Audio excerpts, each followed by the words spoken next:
Poultry production in the United States is big business. 1 out of every $10 that goes into the farmer's pocket comes from poultry products. It's a multi-billion-dollar business, and it brings income to more than 84% of our farm families. Every year in the United States alone, more than 1,200,000,000 chicks are produced to provide for the dinner tables of the nation. And 9 out of 10 of those baby chicks are hatched in our more than 9,000 commercial hatcheries. Producing quality chicks is the job of our more than 9,000 hatcherymen, many of whom operate under the National Poultry Improvement Plan. This plan is administered by the U.S. Department of Agriculture in cooperation with official state supervisory agencies. Its aim is to promote improvement of the breeding and production quality of chickens and to reduce losses from pullorum disease. The success of the plan depends on the cooperation of hatcherymen, men such as Elmer Jordan, a typical hatcheryman who's been operating under the national plan for over 10 years, working with farmers such as Bob Kramer, whose flock of New Hampshires provides eggs for Jordan's hatchery. 28 years ago, Elmer Jordan started out with one small incubator in his basement. Today, he has over 200,000 egg capacity. His eggs come from over 50 special hatchery flocks, such as Kramer's. This morning, Jordan is on his way to the Kramer farm to cull and test his flock for pullorum disease, as he does at least twice a year for all his supply flocks.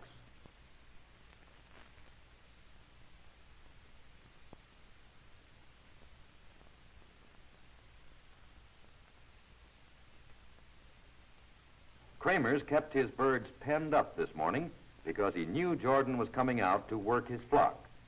But let Jordan tell you the procedure himself.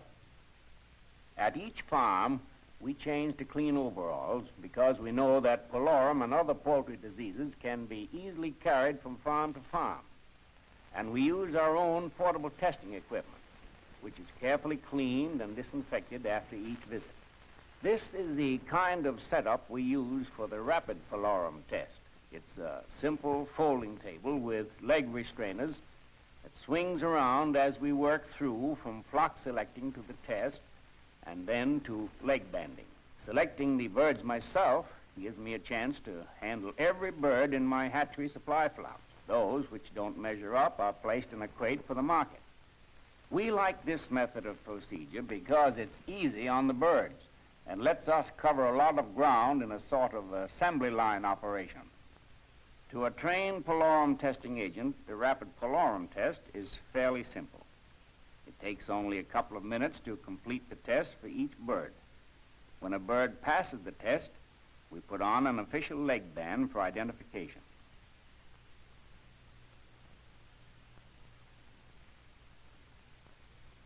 Once in a while, we do find a reactor, and these are put in a special crate for removal from the farm. Well, that was Jordan's method. In some states, the tube test is preferred. In this test, the stylet is exchanged for a scalpel, and the brachial winged vein is pierced so that a blood sample can be drawn off into a small tube. This is labeled with the bird's leg band number and shipped to the state testing laboratory. One advantage of this type of test is that it is conducted by trained technicians under carefully controlled conditions. A measured quantity of blood serum is transferred from the bleeding tubes to sterile testing tubes and mixed with antigen. After a period of incubation, the samples are carefully read by a trained technician and a report forwarded to the flock owner.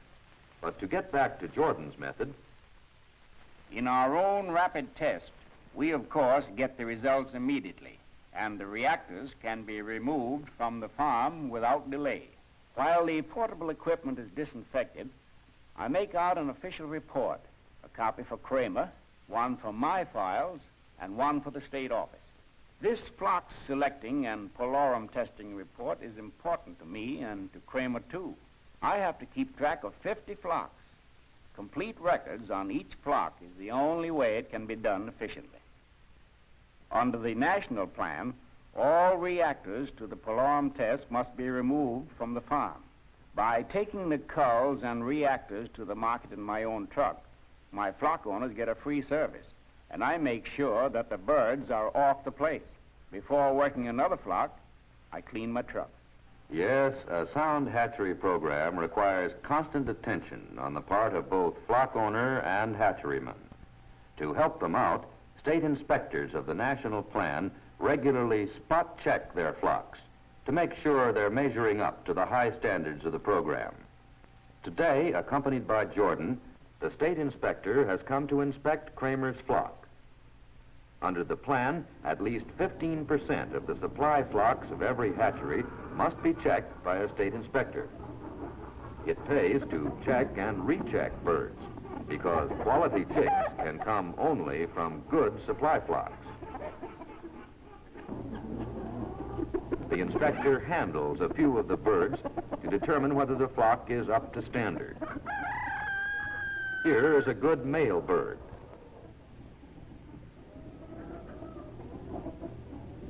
Occasionally, birds do go out of condition after they have been selected. When this happens, they are removed from the flock.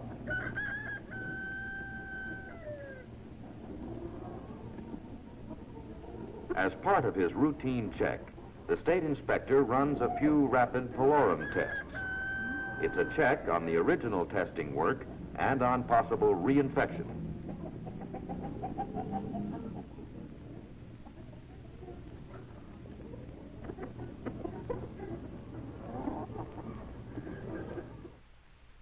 Of course, the inspector and the hatcheryman are careful to clean and disinfect all equipment before moving on to the next supply flock.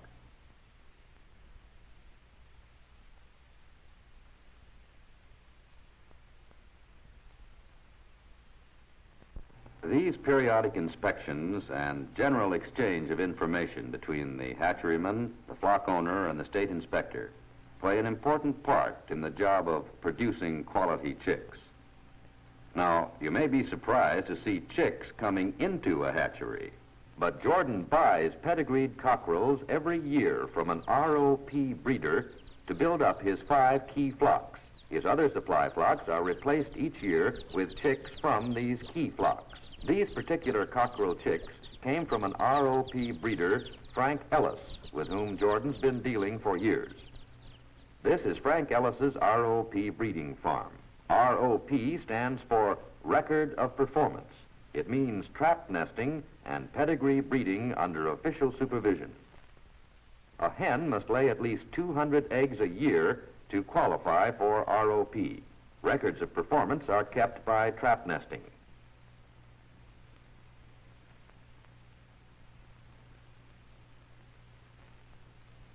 Each hen's production is carefully checked and recorded on a chart. Copies of these charts are filed in the state ROP supervisor's office every month. Here, the breeder's records of egg production, pedigree hatching, and sales are carefully checked.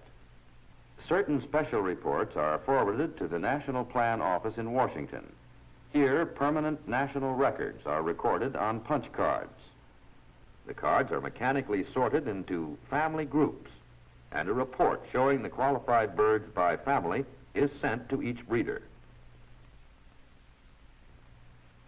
Only qualified ROP hens are kept in this single male breeding pen at Frank Ellis's farm.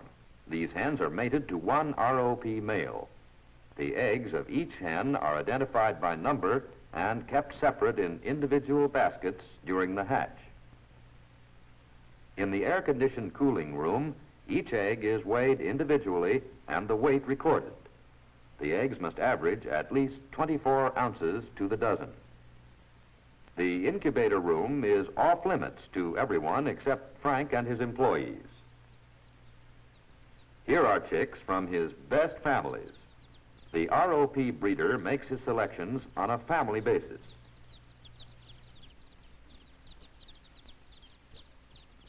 All breeding operations are accurately recorded. Each slot in this cabinet contains numbered wing bands for the chicks of one dam.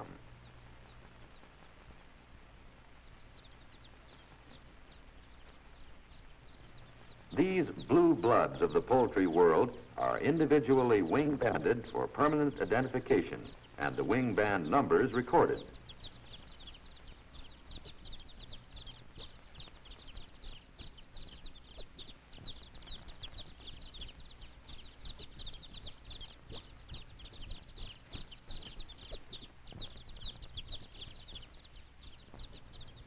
The accurate sexing of baby chicks has proved of great benefit to the industry. It has enabled hatcherymen to supply the exact needs of their customers. The sexer works the cockerels to the right and the pullets to the left.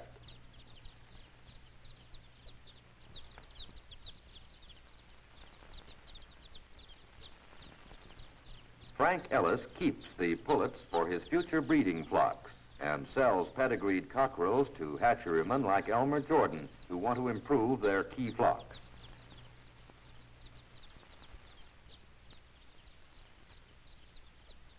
These ROP cockerels, purchased by Jordan, are now going to Charlie Smith, one of Jordan's key flock owners. Using them to improve Smith's flock is part of their deal. Jordan's glad to provide them because it means better quality chicks for his customers. It is also part of Charlie's regular procedure to replace his flock each year with selected pullets from his own flock. The natural sequence of producing quality chicks runs from the ROP flock to the key flock, then to the hatchery supply flock, and finally to the commercial poultryman. Jordan's schedule calls for him to set eggs twice a week, and he's pretty particular about the eggs he puts in his machines. All the eggs from his key flocks are candled for interior and shell quality. The national plan calls for 23-ounce eggs. Jordan tries to maintain a minimum of 24 ounces and a maximum of 28 ounces to the dozen on his key flock eggs. Some of the larger commercial hatcheries have special weighing and grading machines. This is the only way they can keep up with their large production volume.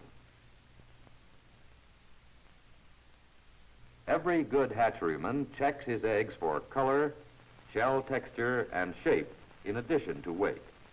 These are eggs from Jordan's key flocks. They are hatched in a separate machine, and each tray is labeled with the name of the flock owner for sure identification. Modern incubators have simplified the work of hatcherymen a great deal. Now they have automatic heat and humidity controls. But in the old days, as Jordan remembers, he had to turn eggs by hand. Now all he must do is press a button and they turn automatically on schedule.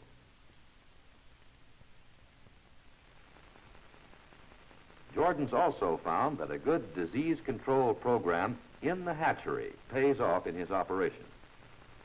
All his settings are fumigated several times during the incubation period.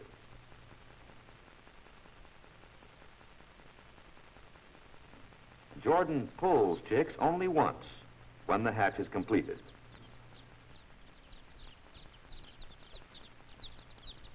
These are chicks from one of his key flocks. The other hatchers are full of chicks from his regular supply flocks, and they'll be delivered to his commercial customers.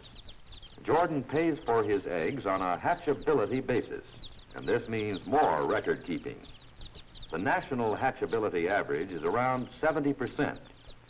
Jordan's hatches average quite a bit higher. This means more profit for his flock owners and more for Jordan as well.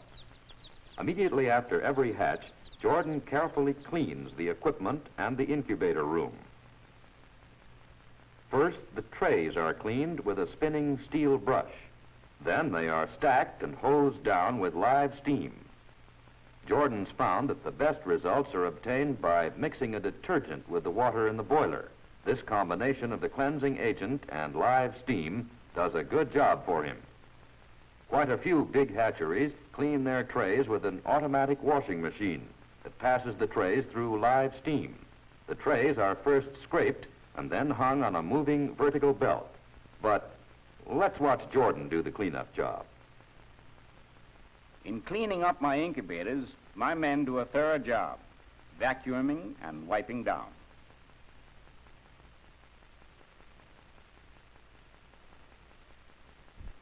When this work is done, I usually spray the floors with a portable hand spray.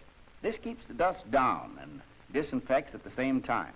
I know from experience that you have to keep after this sanitation work all the time in order to control disease. For the same reason of sanitation, we don't permit visitors in our chick grading room. In fact, we don't allow visitors anywhere in the hatchery, except in our sales room. My graders handle every chick, culling those which are not up to standard. I guarantee my customers 100% live delivery and 100 carefully selected healthy chicks in every box. And every shipment that leaves my hatchery carries a livability card which my customers mail back to me when the chicks are 3 weeks old. Good reports of strong, healthy chicks on the farm prove that Elmer Jordan and thousands like him throughout the country are doing their job right. Yes, in hatcheries all over the country, hatcherymen taking part in the National Poultry Improvement Plan are doing a good job in producing quality chicks.